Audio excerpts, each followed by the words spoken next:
Have you heard about the chasm? It's that gap in the diffusion of innovation curve where many projects curl up and die a quiet death. In this episode, we're going to talk about the chasm and how we can avoid it in our work as enablers of change. In previous episodes, we've talked about the diffusion of innovations theory, where we've tried to give a balanced view of both the positive aspects, but also the concerns that some people have about it. Whether we like it or not, this theory isn't going away anytime soon. It remains as one of the most widely referenced theories across all the social science disciplines. Everett Rogers obviously did a good job of writing that first edition of his book back in 1962, John. Jeffrey Moore, an American marketing consultant, wrote the book Crossing the Chasm back in 1991. He suggests that moving along the adoption curve is not as simple as we'd like to believe. Instead, he asserts that there are gaps between each of the segments known as psychographic groups. The gaps represent the dissociation between each of the groups. Consequently, Moore suggests that each group needs to be treated slightly differently from the preceding group. You'll remember back to Everett Rogers' work where he discussed the characteristics of each of the groups. For instance, the innovators are the ones working on the cutting edge and are willing to take risks. Rogers characterized them as venturesome and are comfortable with risky, if not rash, activities. Early adopters he characterized as respectful, the early majority as deliberate, the later majority as skeptical, and those often maligned laggards he characterized as traditional. Now, here's the important part. Moore says that for some innovations, there is a large gap between the early adopter group and the early majority. However, this is only the case for discontinuous technologies, where the adopters are required to substantially change their behavior or to modify other products and services they use. Unfortunately for us, that sounds like a lot of our extension projects. So while there are gaps between each of the segments, a rather large one, referred to as the chasm, exists between the early adopters and the early majority, as shown in this figure. This implies there are two separate markets for the product on either side of the chasm, the early market and the mainstream market. Moore asserts that leading-edge adopters are looking for a competitive advantage, such as lower product costs and faster time to market, and accept this will involve the pain of changing from the old, established ways to the new, improved ways. They accept there will be bugs and glitches involved in the change, but they do it regardless, so as to gain the business advantage. In other words, the first group is willing to put up with the inconvenience and high cost to get their business advantage. In contrast, the early majority are seeking productivity improvement for existing operations. They want evolution, not revolution, and expect the technology to dovetail with their existing systems without any glitches.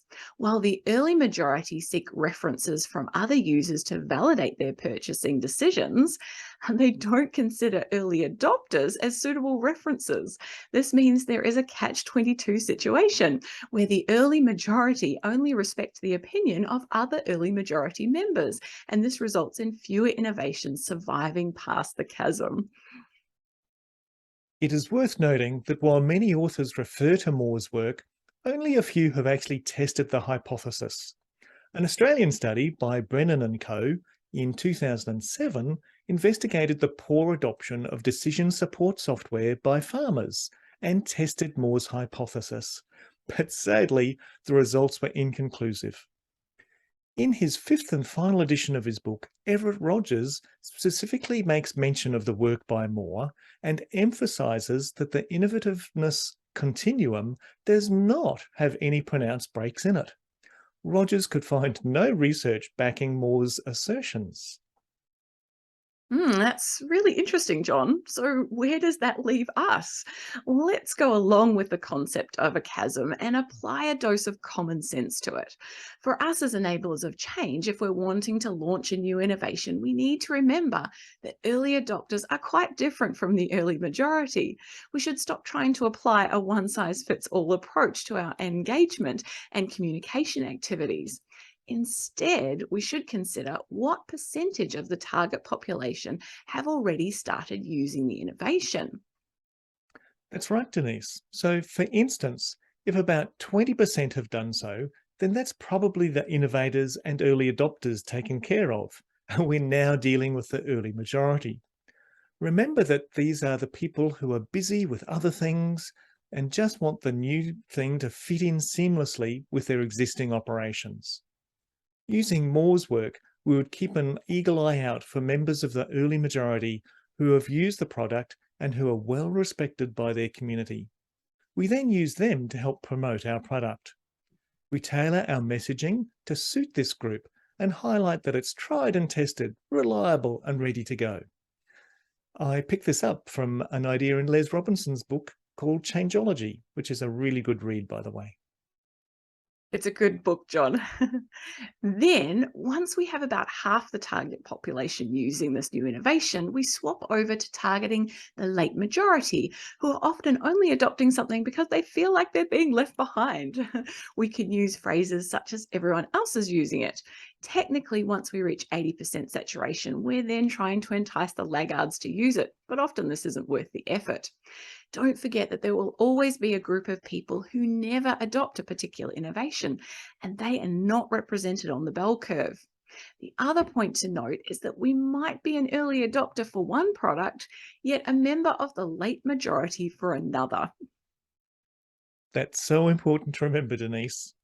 And there's an interesting admission by Everett Rogers in his book, actually on page 193 of the fifth edition, if you want to have a look. He recalls how in 1954, when he was gathering data for his PhD, that he interviewed 148 farmers in the Iowa community. He was interested in their use of agricultural innovations, including the 2,4-D herbicide, which was being recommended by the university back then. One farmer in particular said he didn't want to use it as he noticed it killed the earthworms and birds. Back in the 50s, that seemed irrational, so Everett classified that farmer as a laggard on his innovativeness scale. Fast forward 50 or so years, and Everett now realizes that this farmer was more likely a super early innovator of what's now called organic farming. A pretty amazing insight from the farmer involved. It is great that Everett was transparent and willing to change his views with new information, John, and to do it publicly. So, in conclusion, if we want our new product or service to be widely adopted, it's better to focus on each of the segments and appeal to characteristics of that particular group. If we don't, then we'll likely end up at the bottom of the chasm. That's right, Denise. And who wants to be at the bottom of that chasm? So, folks, you've heard our thoughts. Now we'd like to hear yours. Please add a comment below the blog post and tell us about your experiences with targeting your communications in this way, including any tips and further ideas about it. We don't want this to be just a one-way conversation. Join in by sharing your thoughts and ideas with us. Thanks, folks, for joining us on this Enablers of Change episode. Remember to subscribe to our newsletter if you'd like to know when new episodes are available. And if you liked what you've heard, please tell your friends so they too can join in the conversation. All the best until we meet again.